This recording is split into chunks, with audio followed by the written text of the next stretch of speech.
Hello my dear students, दृष्टि academy Bokaro के YouTube channel पर आप सभी का स्वागत है।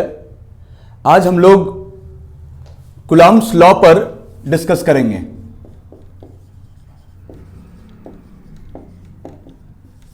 कूलॉम्स लॉ पर डिस्कस करेंगे।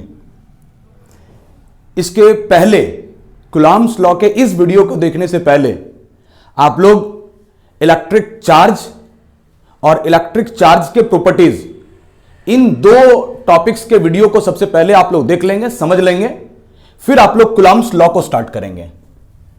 Coulomb's law electric charge and field का बहुत इंपॉर्टेंट टॉपिक है ये। कूलॉम्स लॉ जब एग्जाम में आता है तो क्या लिखना पड़ता है, इससे पहले थोड़ा सा बेसिक इंफॉर्मेशन ले लीजिए कूलॉम्स लॉ के बारे में। कूलॉम्स लॉ बताने से पहले आप लोगों को electrostatic force and Coulomb's force, ये दो फोर्स के बारे में थोड़ा सा जान लो। इलेक्ट्रोस्टैटिक्स फोर्स, इलेक्ट्रोस्टैटिक फोर्स या इलेक्ट्रोस्टैटिक्स फोर्स, ये फोर्स क्या होता है, इलेक्ट्रोस्टैटिक्स फोर्स क्या होता है और कूलॉम्स फोर्स क्या होता है। कभी भी कोई भी दो चार्ज, चाहे दोनों पॉजिटिव हो चाहे दोनों नेगेटिव हो, एक पॉजिटिव हो एक नेगेटिव हो, कोई फर्क नहीं पड़ता है। दोनों पॉजिटिव हो दोनों नेगेटिव हो, एक पॉजिटिव हो एक नेगेटिव हो, कोई भी दो चार्ज के बीच लगने वाला फोर्स, कंडीशन क्या है, दोनों चार्ज रेस्ट पर रहना चाहिए। तो द फोर्स ऑफ अट्रैक्शन और repulsion, the force of attraction और repulsion between two charges at rest is called electrostatic force। क्या बोले, the force of attraction और repulsion between two charges at rest is called electrostatic force। The force of attraction or repulsion between two charge at rest। कोई भी दो charge यदि रुका हुआ है, कंडीशन केवल यही है, रुका हुआ है, तो दोनों चार्ज के बीच लगने वाला फोर्स को आप इलेक्ट्रोस्टैटिक फोर्स बोलेंगे। तो फिर इलेक्ट्रोस्टैटिक फोर्स और कूलॉम्स फोर्स में डिफरेंस क्या है।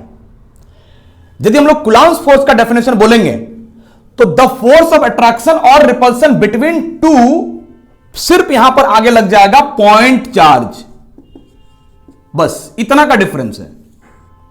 द फोर्स ऑफ अट्रैक्शन और repulsion between to point charge at rest is called, फिर ये इलेक्ट्रोस्टैटिक फोर्स नहीं होगा, फिर ये हो जाएगा कूलॉम्स फोर्स।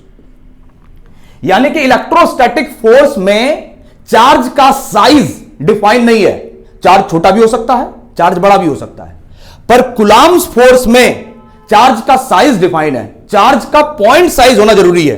पॉइंट साइज बोले तो इतना छोटा कि आप उसको बोल सकते हैं ये डायमेंशन लेस है, ऑलमोस्ट जीरो साइज का, dimension less. Negligible, dimension less बोलना थोड़ा सा ऑकवर्ड लगता है कि कोई भी चीज डायमेंशन लेस कैसे हो सकता है, तो नेग्लिजिबल डायमेंशन, एक ऐसा चार्ज जो इतना छोटा है कि इसको हम लोग नेग्लिजिबल डायमेंशन बोल रहे हैं, इसको पहचान नहीं पा रहे वो कैसा दिख रहा है, कितना छोटा है, बहुत छोटा है वो। तो कोई भी दो पॉइंट चार्ज जो रुका हुआ है के बीच लगने वाला फोर्स कूलॉम्स फोर्स, और कोई भी दो रुके हुए चार्ज के बीच लगने वाला force electrostatics force. Electrostatics force में वो चार्ज का साइज क्या है ये हम डिफाइन नहीं कर रहे हैं।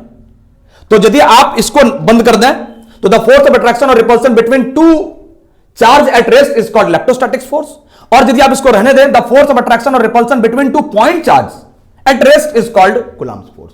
तो इतना सा बेसिक से डिफरेंस है इलेक्ट्रोस्टैटिक्स फोर्स और कूलॉम्स फोर्स। यानी कि हम लोग कर सकते हैं कि जितने भी कूलॉम्स फोर्स हैं, जहां जहां कूलॉम्स फोर्स लग रहा है उसको हम इलेक्ट्रोस्टैटिक फोर्स भी बोल सकते हैं, क्योंकि इलेक्ट्रोस्टैटिक्स के लिए साइज का मेंशन करना जरूरी नहीं है। पर सारे इलेक्ट्रोस्टैटिक्स फोर्स कूलॉम्स फोर्स नहीं हो सकता है, क्योंकि दो बड़े बड़े चार्ज के बीच में भी लगने वाला फोर्स को हम लोग इलेक्ट्रोस्टैटिक्स फोर्स कह सकते हैं यदि वो चार्ज रुका हुआ है।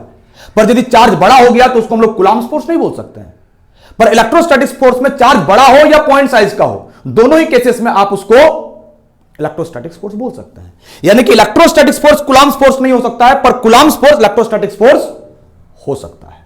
तो ये बेसिक सा डिफरेंस है इलेक्ट्रोस्टैटिक फोर्स में और कूलम्ब फोर्स में।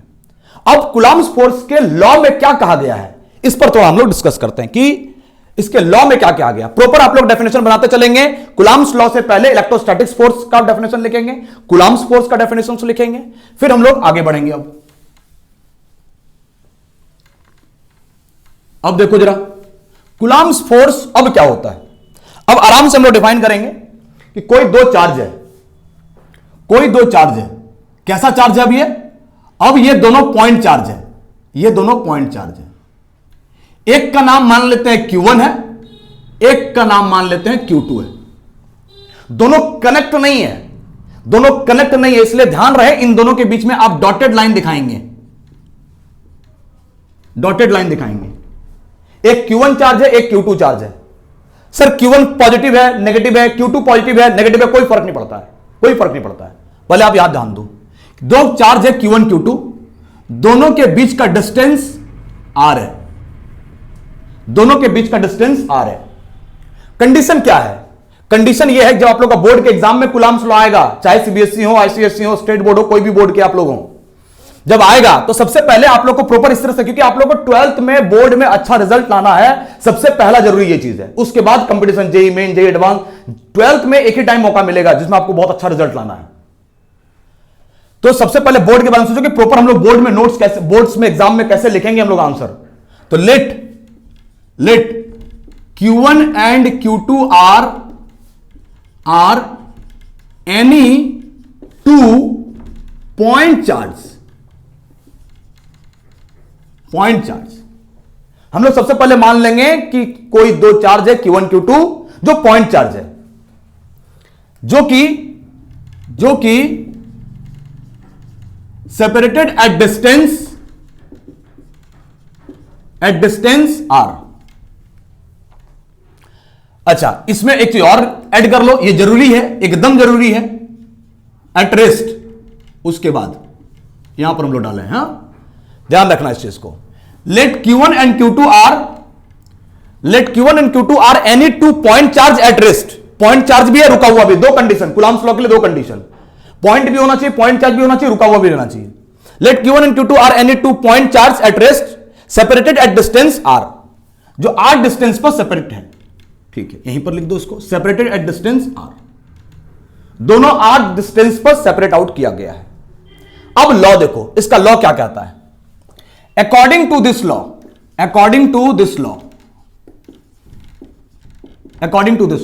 क्या कह रहा law, the force of attraction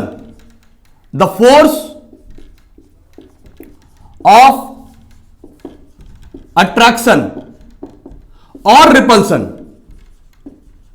आप लोग जानते हो कि अट्रैक्ट कब करता है, रिपल कब करता है। इसी कारण से हम लोग कह रहे हैं कि सबसे पहले चार्ज को जानो, वीडियो देखो, चार्ज को जानो, चार्ज के प्रॉपर्टीज को जानो, तब जाके कूलम्ब लॉ को जानो। इलेक्ट्रोस्टैटिक्स का सीक्वेंस वाइज ये थर्ड वीडियो है। तो सबसे पहले आप लोग चार्ज को जानो, चार्ज के प्रॉपर्टीज को जानो, तब जानो ये सब। अट्रैक्शन कब होगा, जब दोनों चार्ज ऑपोजिट हो, एक पॉजिटिव एक नेगेटिव, अनलाइक चार्ज। रिपेल कब करेगा, जब दोनों लाइक चार्ज हो, दोनों पॉजिटिव या दोनों नेगेटिव। तो द फोर्स ऑफ अट्रैक्शन और रिपल्सन, अभी हम लोग पॉजिटिव नेगेटिव कुछ नहीं लेना है, सिर्फ Q1 Q2 ले लेंगे। किस नेचर का है कोई मतलब नहीं बनता है, आगे देखते चलो। द फोर्स ऑफ अट्रैक्शन और रिपल्सन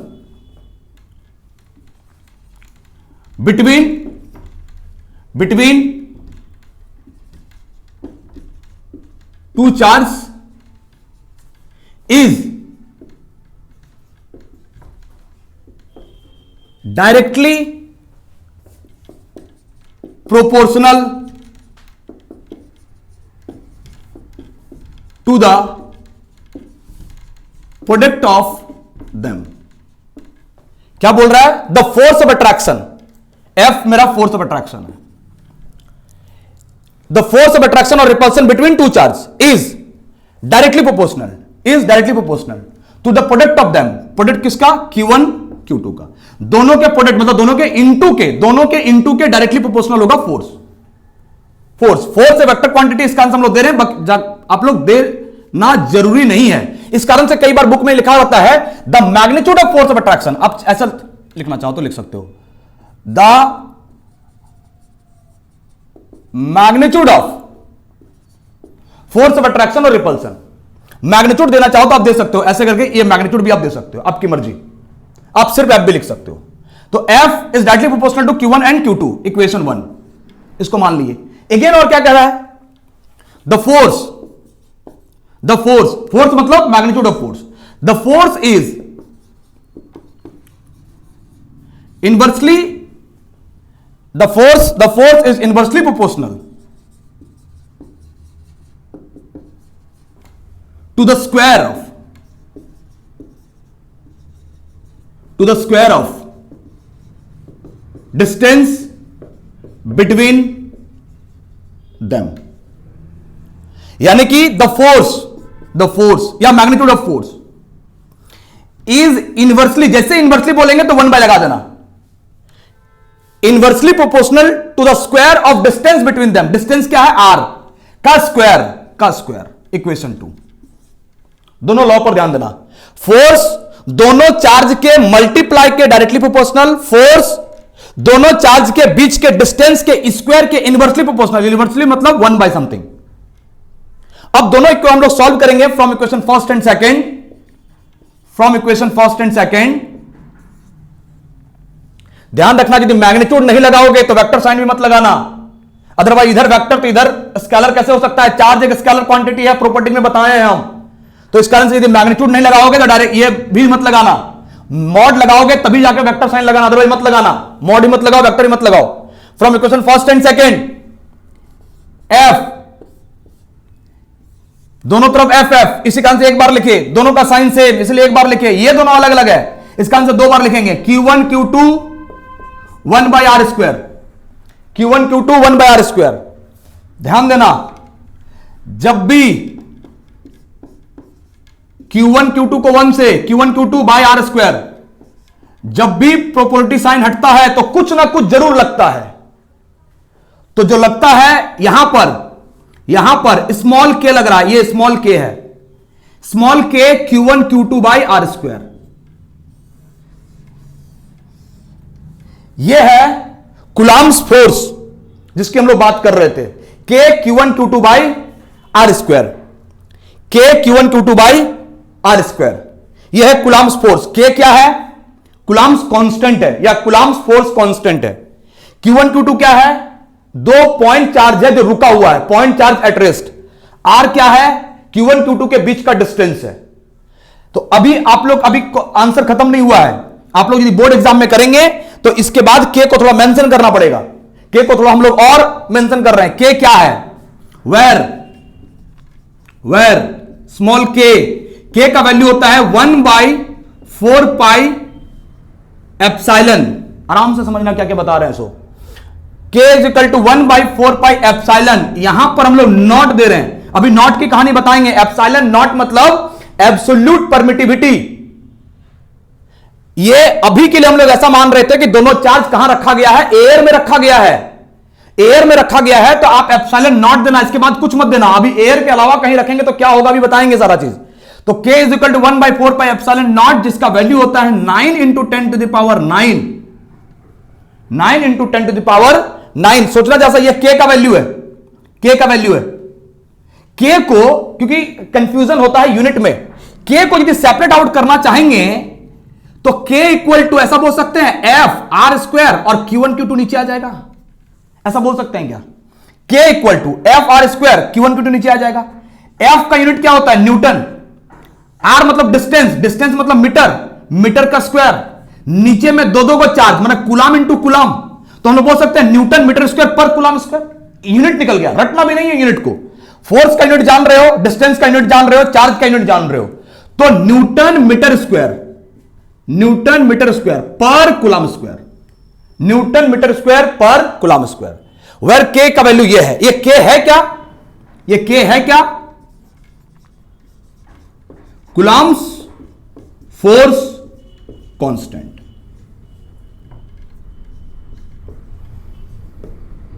कुलाम्स फोर्स कांस्टेंट है ये। Coulomb's force constant. इतना आप लोग को एग्जाम में लिखना है। यदि कुलाम्स लॉ आएगा तो कुलाम्स लॉ में आपको डायग्राम बनाना है, Q1 Q2 को लेट करना है। कुलाम्स लॉ दो गो लॉ है, दोनों चार्ज के मल्टीप्लाई के डायरेक्टली प्रोपोर्शनल, दोनों के बीच के डिस्टेंस के स्क्वायर के इनवर्सली प्रोपोर्शनल। दोनों को हम लोग कंपेयर करेंगे इक्वेशन को और हम लोग यहां तक पहुंचेंगे। तो यहां तक आप लोग को पहुंचना है कि हम लोग कुलाम्स लॉ को पूरी तरह से कैसे करेंगे। कुलाम्स लॉ को आप लोग को ये नहीं करना, ये समझने के लिए है। कुलाम्स लॉ को आप लोग को एग्जाम में जब कुलाम्स लॉ पूछा जाएगा तो आप लोग को यहां तक करना है। यह है कुलाम्स लॉ हमारा। कुलाम्स लॉ में इतना हम लोग को करना है, इतना करेंगे तब जाके एग्जाम में हम लोग को मार्क्स मिलेगा। तो कुलाम्स लॉ के बारे में आप लोग को पता चल गया होगा। अब बात जानते हैं कि हम लोग को ये एप्सिलॉन नॉट क्या है। एप्सिलॉन एक्चुअली होता है क्या, परमिटिविटी। कहने का मतलब क्या है, थोड़ा सा एक कंसेप्ट जान लो। परमिटिविटी के बारे में हम लोग एक अलग क्लास में लेकर बताएंगे, परमिटिविटी का मतलब क्या होता है। इसके बारे में जान थोड़ा सा। दो चार्ज को हम लोग थोड़ा सा कंसेप्ट जान लो। केवल दो चार्ज, अभी हम लोग मान लेते हैं ये दोनों चार्ज कहां पर है, वैक्यूम में है या एयर में है। वैक्यूम और एयर का परमिटिविटी का डिफरेंस बहुत माइनर सा होता है, अप्रोक्स 1 दोनों को बोलो आप लोग, ऐसा सोचना जा सकता। कंसेप्ट केवल सोचो, नेक्स्ट वीडियो में हम डिटेल बताएंगे। दो चार्ज के बीच लगने वाला फोर्स को यदि हम एयर में रखें तो दोनों के बीच में कितना फोर्स लग रहा है, और इन्हीं दोनों चार्ज को इतना ही डिस्टेंस के साथ यदि पानी में ले जाएं, मतलब किसी अनदर मीडियम में ले जाएं, तो दोनों के बीच का फोर्स घट जाएगा। दोनों के चार्ज के बीच जो लगने वाला फोर्स था वो घट जाएगा। पर याद करो, क्लास 11th में आप लोग ग्रेविटेशन नाम का एक चैप्टर पढ़े थे, क्लास 9 में भी है। ग्रेविटेशन क्या होता है, दोनों बॉडी का मास गिवन है, दोनों बॉडी के मास के कारण लगने वाला फोर्स ग्रेविटेशनल फोर्स। दो बॉडी के पास चार्ज है और दोनों चार्ज के बीच लगने वाला फोर्स कुलाम्स फोर्स। तो कुलाम्स फोर्स और ग्रेविटेशनल फोर्स का डिफरेंस समझो। दो बॉडी के मास के कारण लगने वाला फोर्स ग्रेविटेशनल फोर्स, दो बॉडी के चार्ज के कारण लगने वाला force Coulomb's force. Gravitational force को आप बॉडी को हवा से उठाकर किसी भी मीडियम में ले जाओ, ग्रेविटेशनल फोर्स सेम लगेगा। मतलब ग्रेविटेशनल फोर्स जो होता है वो मीडियम इंडिपेंडेंट होता है, उसको मीडियम से कोई मतलब नहीं होता है। पर कुलाम्स फोर्स मीडियम डिपेंडेंट होता है, उसको मीडियम से मतलब है। दो चार्ज को कहां रखा गया है, वो जहां रखेगा वो ऐसा फोर्स लगाएगा। यानी कि कुलाम्स फोर्स मीडियम डिपेंडेंट होता है। ये ऑब्जेक्टिव क्वेश्चन में लिख के रख लेना कॉपी में। कुलाम्स फोर्स मीडियम डिपेंडेंट होता है, पर ग्रेविटेशनल फोर्स मीडियम डिपेंडेंट नहीं होता है, उसको मीडियम से कोई मतलब नहीं है। किसी भी मीडियम में जाओ ग्रेविटेशनल फोर्स उतना ही लगेगा, क्योंकि मास के कारण लग रहा है। कुलाम्स फोर्स चार्ज के कारण लगता है। अगले क्लास में हम लोग बताएंगे कि कोई भी दो चार्ज को जब हम एयर में रखे हुए हैं तो फोर्स कितना लग रहा है, और जब दोनों चार्ज को जब हम लोग पानी में ले जाएंगे या किसी ग्लास में ले जाएंगे तो किसी मीडियम को चेंज करने के बाद कुलाम्स फोर्स कितना चेंज कर रहा है, घट रहा है, कितना घट रहा है। तो ये मीडियम के परमिटिविटी पर डिपेंड करता है। तो ये इन सब चीजों पर हम लोग डिस्कस करेंगे कि मीडियम का हम लोग परमिटिविटी कैसे शो करेंगे, डाइलेक्ट्रिक कांस्टेंट कैसे शो करेंगे। आज का काम था कि आप लोग का कुलाम्स लॉ को समझ लेना। अच्छा, कुलाम्स लॉ में दो गो लॉ होता है, एक स्केलर एक वेक्टर। स्केलर के लिए स्केलर बोलना जरूरी नहीं है, ये कुलाम्स लॉ है सिंपल। तो कैसा लॉ है ये, कुलाम्स का स्केलर फॉर्म है। ये कुलाम्स का एक वेक्टर फॉर्म होता है जो कि स्टेट बोर्ड के लिए इंपॉर्टेंट है, बहुत ज्यादा। सीबीएसई के लिए बहुत ज्यादा इंपॉर्टेंट नहीं है, टू बी फ्रैंक यदि बोला जाए तो कुलाम्स लॉ का ये स्केलर फॉर्म है, पर एग्जाम में स्केलर फॉर्म लिख के नहीं देगा। जब कुलाम्स लॉ पूछेगा तो आप ये लिख देना, और कुलाम्स लॉ का यदि वेक्टर फॉर्म पूछेगा तो वेक्टर फॉर्म फिर हम लोग आगे के क्लास में हम लोग करेंगे। तो ठीक है, फिर आप लोग प्रॉपर नोट्स बनाते रहें, पढ़ते रहें, रिवाइज करते रहें। इलेक्ट्रोस्टैटिक्स के 3 वीडियो अभी तक अपलोड किया गया है, charge, properties of charge, Coulomb's law. अच्छे तरह से रिवाइज करते रहें, कॉपी में प्रॉपर नोट्स बनाएं और बार बार रिवीजन करते रहें। ठीक है फिर my dear students, thank you.